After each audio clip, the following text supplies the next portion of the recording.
Hello मेरे प्यारे student, कैसे हो आप लोग? कैसी चल रही है आपकी पढ़ाई? कोई दिक्कत तो नहीं ना हो रही है पढ़ने में, समझने में, क्वेश्चन बनाने में? यदि आपको कोई भी प्रॉब्लम हो न्यूमेरिकल सॉल्व करने में, जिस चीज से रिलेटेड हम पढ़ रहे हैं, जो टॉपिक हम पढ़ रहे हैं उससे रिलेटेड कोई भी चीज आपको समझने में प्रॉब्लम हो रहा हो, कोई भी न्यूमेरिकल सॉल्व करने में आपको प्रॉब्लम हो रहा हो, तो बेझिझक आप कमेंट में उस प्रॉब्लम को पिन कर दीजिए, मैं उसका सॉल्यूशन आपको दूंगा, ये विश्वास रखिए। प्लीज आपसे रिक्वेस्ट है कि आप अपना प्रॉब्लम मुझे बताइए, ठीक है? तो हम प्रीवियस क्लास में क्या पढ़ रहे थे? प्रीवियस क्लास में पढ़ रहे थे कि एक यूनिफॉर्म फ्लक्स निकालना। एक्चुअली क्या पढ़ रहे थे? फ्लक्स निकालना। फ्लक्स कैसे निकाल रहे थे सर?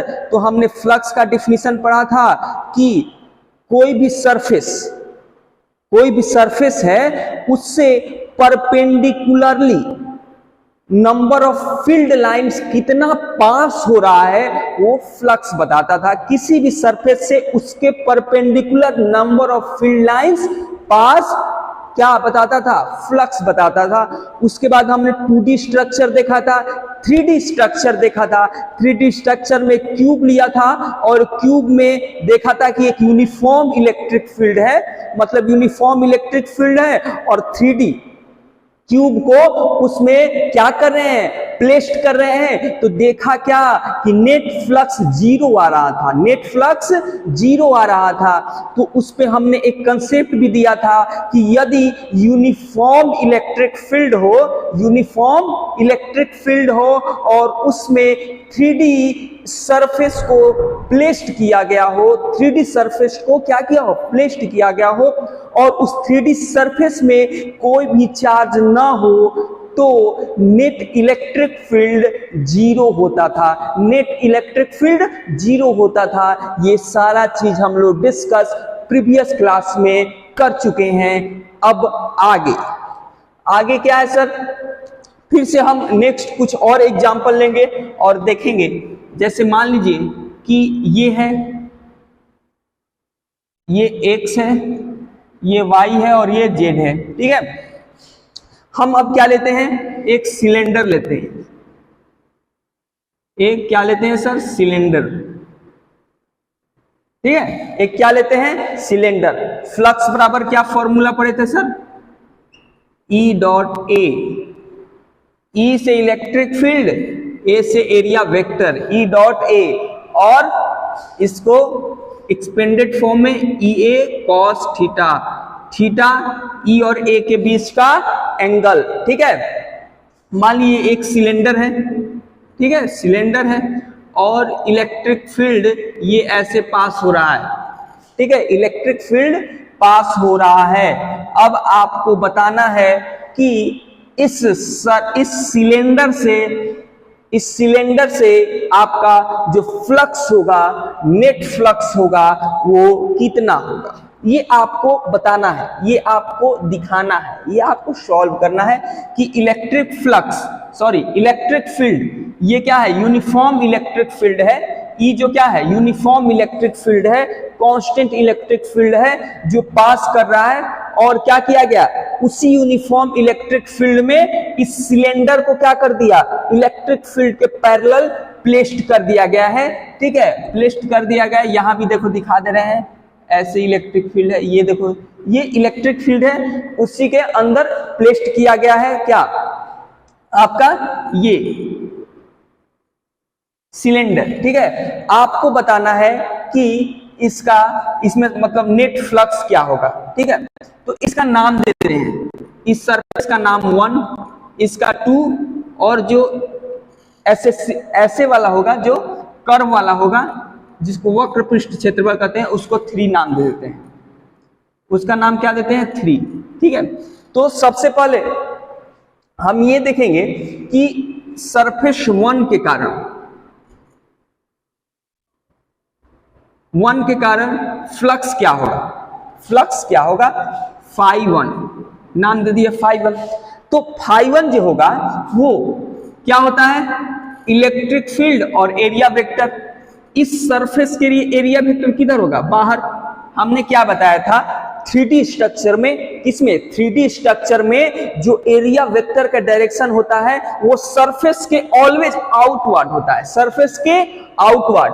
तो ये है सिलेंड्रिकल, तो इसका जो एरिया वेक्टर क्या होगा आउटवर्ड, ये क्या होगा एरिया वेक्टर, ठीक है।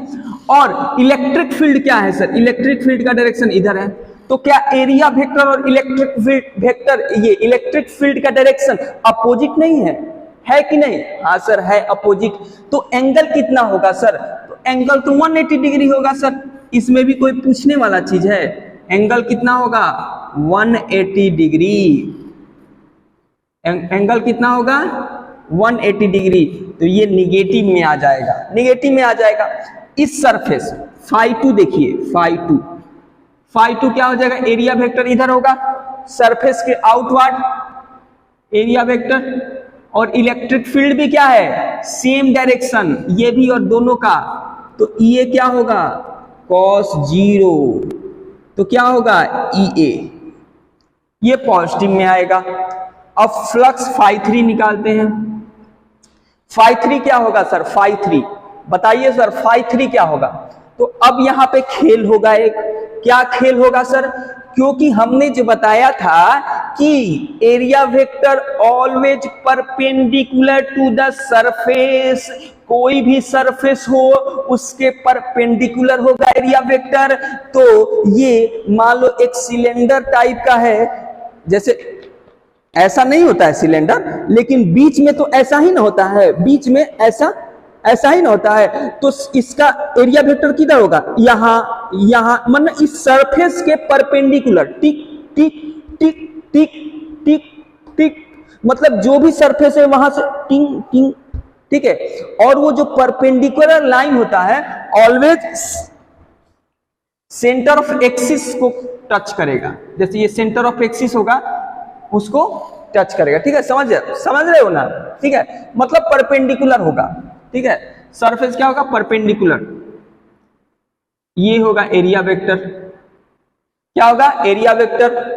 और इलेक्ट्रिक फील्ड क्या है ऐसे, तो एंगल क्या होगा सर 90 डिग्री, तो जो सरफेस है उस पे फ्लक्स क्या होगा cos 90, 0 हो जाएगा सर। मतलब सिलेंडर में यदि पैरेलल इलेक्ट्रिक फील्ड पास हो रहा है तो फ्लक्स किसके कारण आएगा, एक मतलब जो सर्कुलर दोनों तरफ का है उसके कारण आएगा, और ये जो है कर्व सरफेस इसके कारण 0 आएगा, इसके कारण 0 आएगा। तो नेट देखते हैं सर, नेट फ्लक्स कितना होगा, नेट फ्लक्स के लिए क्या करते हैं, तीनों को जोड़ देंगे, क्योंकि ये क्या है स्केलर क्वांटिटी है, ये क्या है स्केलर क्वांटिटी है। तो ये क्या हो जाएगा -EA, फिर ये +EA, फिर ये 0, नेट 0। यहां भी आपने क्या देखा कि नेट फ्लक्स 0 आया, नेट फ्लक्स 0।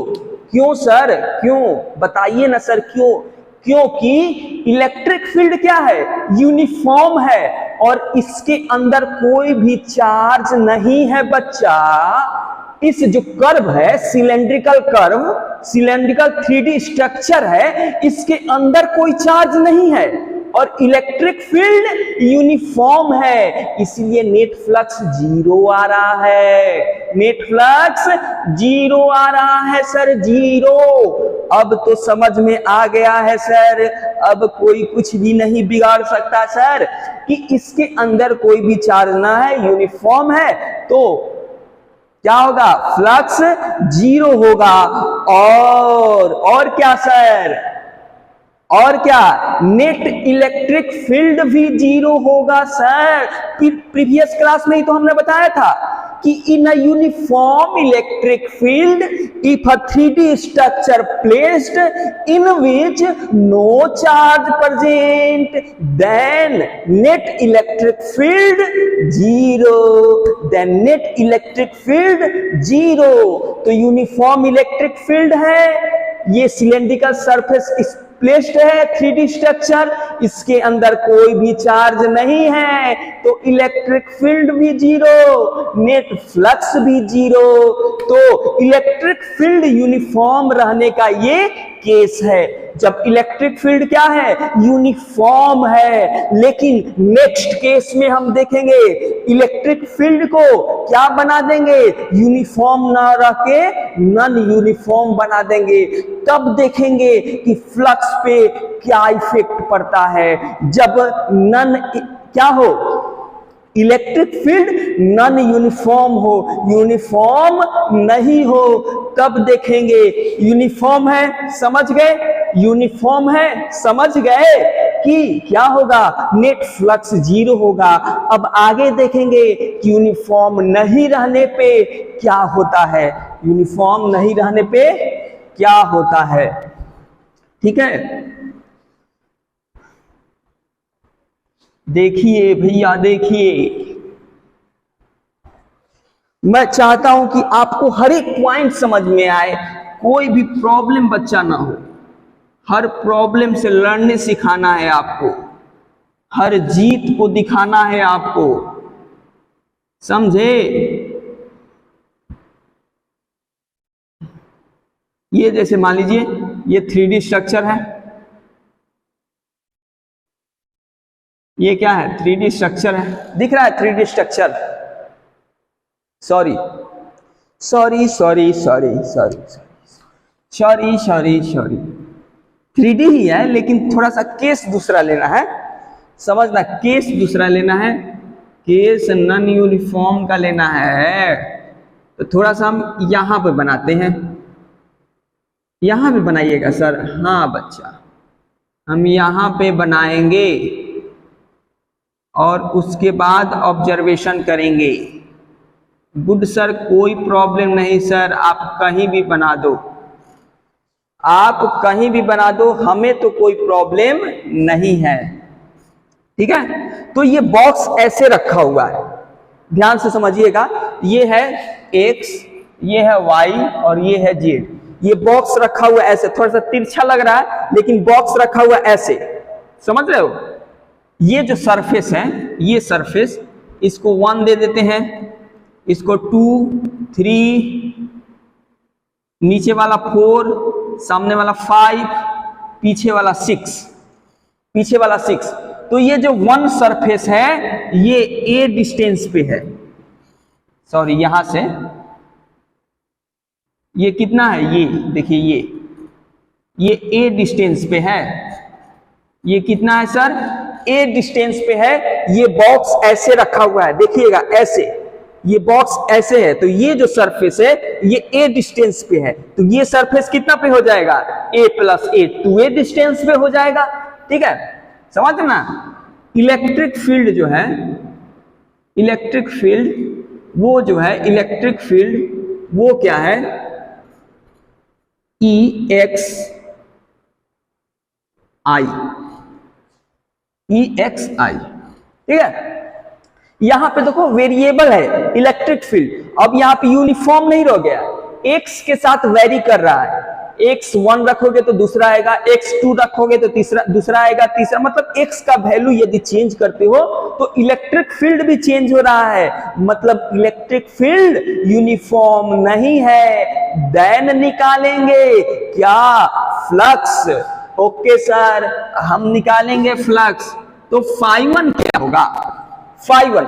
अब एक एक चीज नहीं ना लिखना पड़ेगा, ये सरफेस 1, ऊपर वाला 2, नीचे इधर 3 और नीचे वाला 4, सामने वाला 5, पीछे वाला 6। Okay sir, okay. तो फ्लक्स φ1 निकालिए सर। तो ये जो एरिया वेक्टर इस पे होगा, ये इधर होगा ना बच्चा, उधर एरिया वेक्टर सरफेस के आउटवर्ड। इलेक्ट्रिक फील्ड इधर बच्चा, इधर किधर सर, इधर, एरिया वेक्टर इधर और इलेक्ट्रिक फील्ड इधर।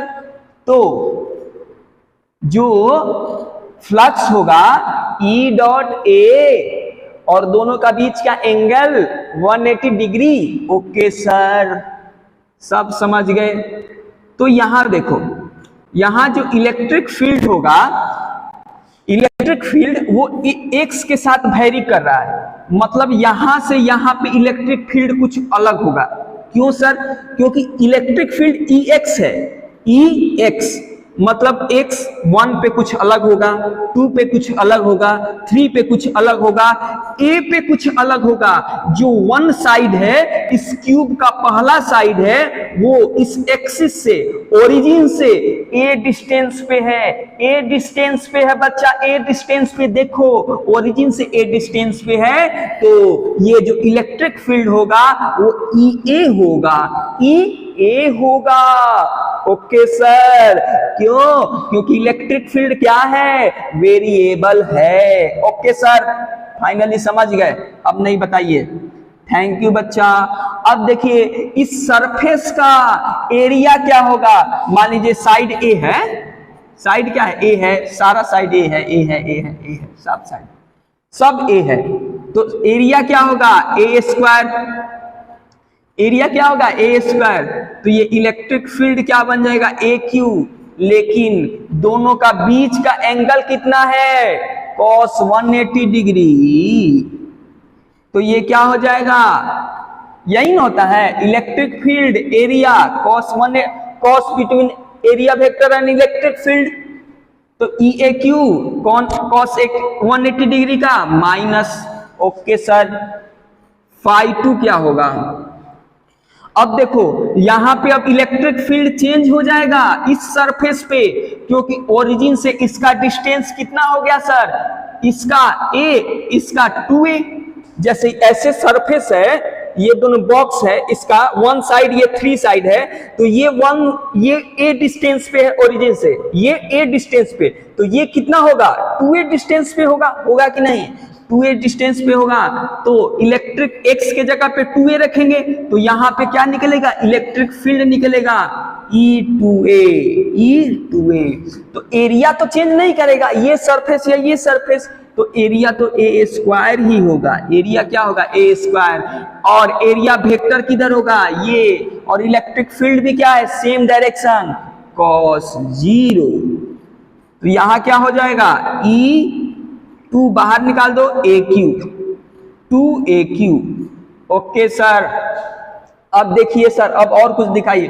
2 पे, ये सरफेस 2 पे, एरिया वेक्टर ऊपर, ये देखो ना, बढ़ाओ ना, इसको खींच के ऊपर ले जाओ, ये 90 डिग्री। हाँ सर, 0। ओ बच्चा ये Q3 है ना? हाँ सर, Q3 है।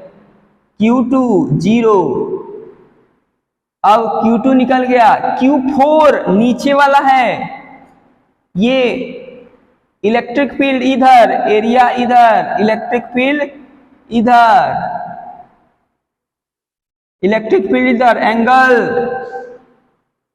दिख रहा है? तो Q4 भी क्या हो जाएगा? Q4 भी 0। Q5 ये सरफेस, Q5 ये, Q6 ये दिख रहा है, तो एरिया वेक्टर किधर? इधर आपके तरफ, और इलेक्ट्रिक फील्ड इधर जा रहा है, तो एंगल, एरिया वेक्टर इधर, इलेक्ट्रिक फील्ड इधर, ऐसे है। एरिया वेक्टर इधर और इलेक्ट्रिक फील्ड इधर, दिख रहा है? दिख रहा है। तो एंगल 90 डिग्री। Q5 भी 0, इसी तरह Q6 भी 0। तो अब नेट फ्लक्स क्या होगा? नेट फ्लक्स क्या होगा? तो सर जोड़ दीजिए ना, स्केलर क्वांटिटी है।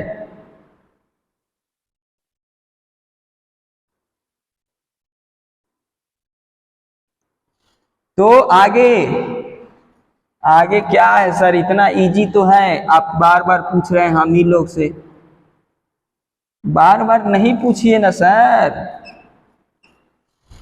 फ्लक्स 1 φ2 0, φ3 2EAQ, φ4 φ5 0 0 0, सब 0। तो ये ऐड होगा तो क्या बनेगा? EAQ।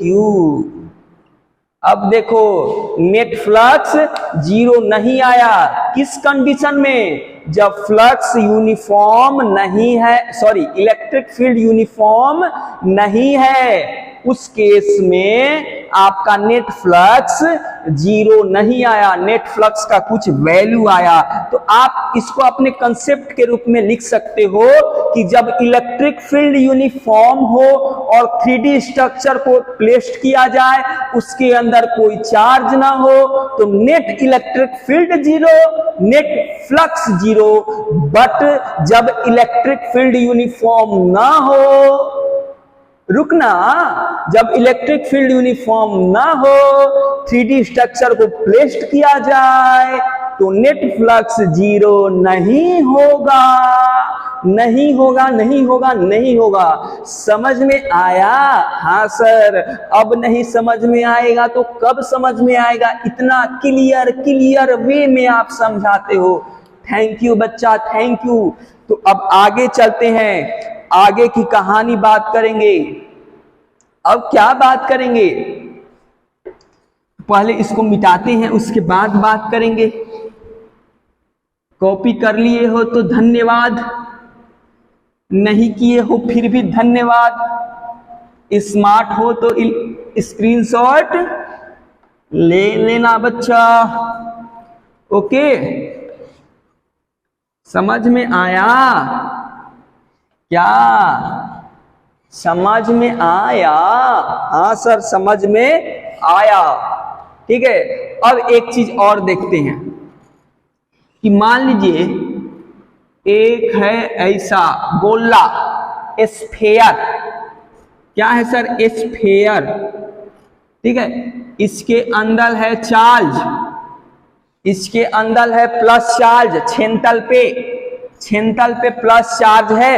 एक स्फीयर गोला है, इसके सेंटर पे चार्ज है।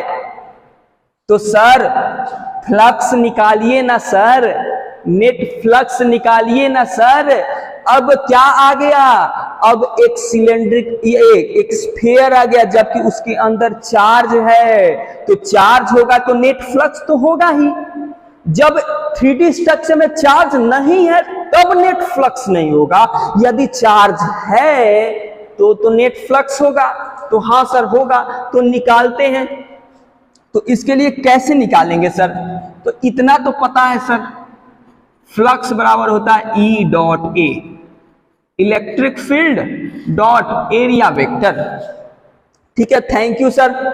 तो चलिए निकालते हैं, शुरू करते हैं अपना काम। तो इसके लिए क्या करेंगे कि एक छोटू सो क्या ले लेंगे? एरिया वेक्टर ले लेंगे।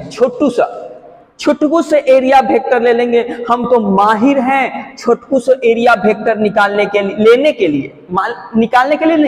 के लिए। हाँ सर, माहिर तो हैं आप, ये तो हम पहले से जानते हैं। तो छोटू से एरिया वेक्टर हमने ले लिया।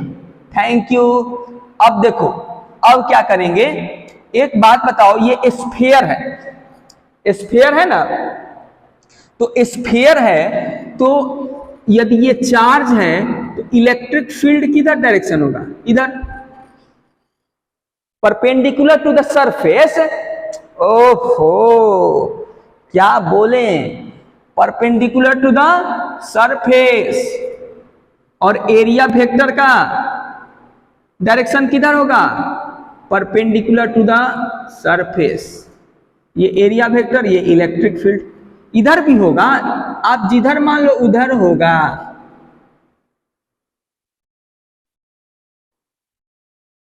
आप मानो ना, जितना मान लो उतना मान लो। Okay sir. और एक चीज और बताना, ये सेंटर पे चार्ज है।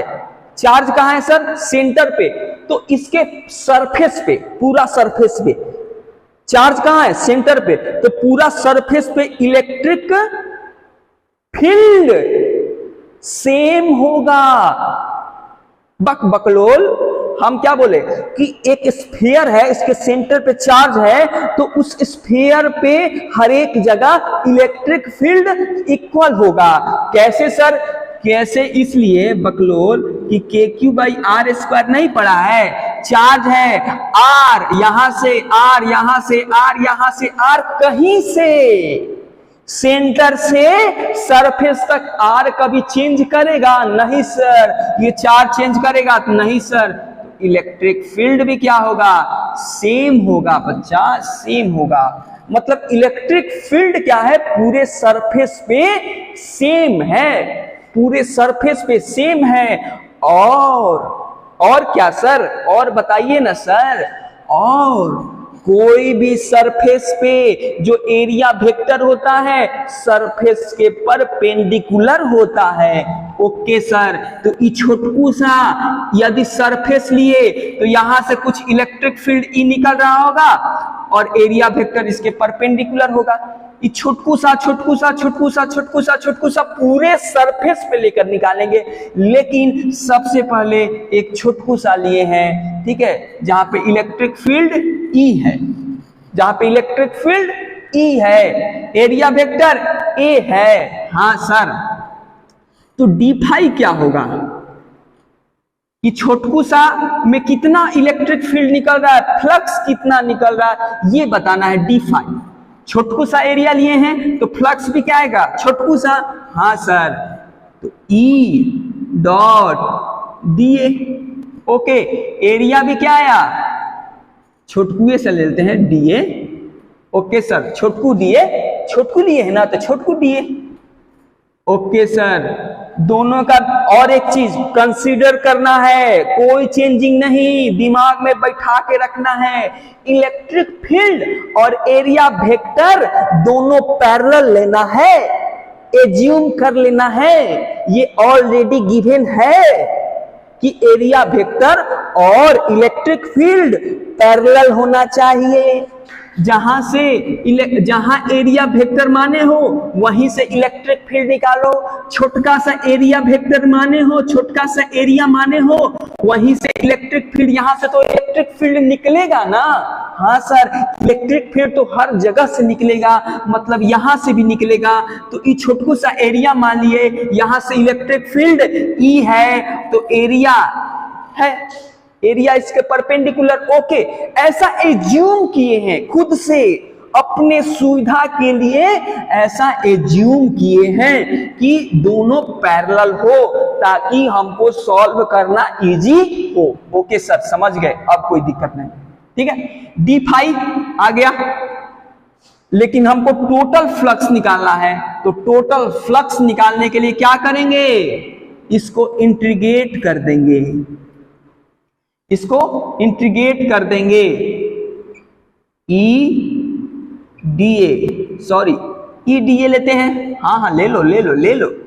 ई D A cos zero. Okay. दोनों पैरेलल ले ही रहे हैं तो कॉस जीरो। ये निकल के आएगा तो फाई आएगा। ये क्या होगा? इलेक्ट्रिक फील्ड तो क्या होगा? एक छोटकू सा एरिया, यहां इलेक्ट्रिक फील्ड, ये छोटकू सा एरिया इलेक्ट्रिक फील्ड सेम, ये छोटकू सा एरिया इलेक्ट्रिक फील्ड सेम, ये छोटकू सा एरिया इलेक्ट्रिक फील्ड सेम, ये छोटकू सा एरिया इलेक्ट्रिक फील्ड सेम। मतलब हर एक छोटकू एरिया में, हर एक छोटकू एरिया में इलेक्ट्रिक फील्ड सेम है, क्योंकि एरिया छोटकू एरिया क्या माने हैं? सेम सेम माने हैं। ये भी सब सेम सेम माने हैं। तो हर एक सेम छोटकू एरिया से इलेक्ट्रिक फील्ड भी क्या होगा? सेम। तो उसी को तो कांस्टेंट मान लिए हैं ई। तो यहां से भी ई, यहां से भी ई, हर जगह से ई।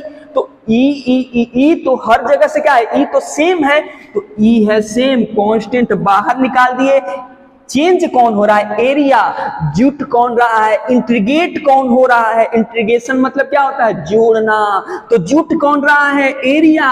ये छोटकू सा एरिया, छोटकू सा छोटकू सा छोटकू सा छोटकू सा छोटकू सा मिल के सारा एरिया जुट के स्फीयर बना रहा है। तो जुट कौन रहा है? एरिया। ओके सर, अब कोई दिक्कत नहीं है, अब समझ में आ गया। तो ये नेट फ्लक्स क्या होगा? ई और डीए क्या? पूरा area 4 pi r square, 4 pi r square. Okay sir, और थोड़ा सा क्लियरफाई करिए। ओके बच्चा, करते हैं। इलेक्ट्रिक फील्ड बराबर क्या लिख सकते हैं? के क्यू बाई आर स्क्वायर। के को क्या लिख सकते हैं 4 पाई एप्सिलॉन नॉट क्यू बटा आर स्क्वायर। सरफेस पे इलेक्ट्रिक फील्ड क्या है, ये इस चार्ज के कारण सरफेस पे इलेक्ट्रिक फील्ड के q by r square into ये 4 pi r square. 4 pi cut गया, आर स्क्वायर कट गया। यहां से देखो क्या आया, क्या बचा, q by epsilon naught, q by epsilon naught. ये फ्लक्स आया, ये फ्लक्स आया। यहीं से स्टार्ट होता है गॉस लॉ, यहीं से आपका स्टार्ट क्या होता है, गॉस लॉ। गॉस लॉ यही तो कहता है कि कोई भी चार्ज है उसके चारों तरफ गॉसियन सरफेस लो तो जो नेट फ्लक्स होगा, जैसे एक चार्ज है, चार्ज नेक्स्ट क्लास में और ज्यादा एक्सप्लेन करूंगा, लेकिन थोड़ा सा ब्रीफ देकर जा रहा हूं कि गॉस साहब ने क्या कहा कि चार्ज है या चार्ज क्या है, सरफेस है, मतलब चार्ज डिस्ट्रीब्यूशन है या छोटा सा चार्ज है, उसके चारों तरफ गॉसियन सरफेस लो तो जो नेट फ्लक्स उस सरफेस से निकलेगा वो Q बाई एप्सिलॉन नॉट, मतलब गॉसियन सरफेस के अंदर कितना चार्ज है बटा एप्सिलॉन नॉट। यही तो होता है फ्लक्स, यही तो होता है गॉसियन लॉ। तो इसको नेक्स्ट क्लास में और अच्छे से एक्सप्लेन करेंगे। आज के लिए जय हिंद जय भारत। यदि आपको कोई दिक्कत है, कोई भी प्रॉब्लम है तो कमेंट में जरूर लिखिए कि आपको क्या प्रॉब्लम हो रहा है, क्या समझने में दिक्कत हो रहा है, मैं जरूर सुधारने की कोशिश करूंगा। जय हिंद जय भारत।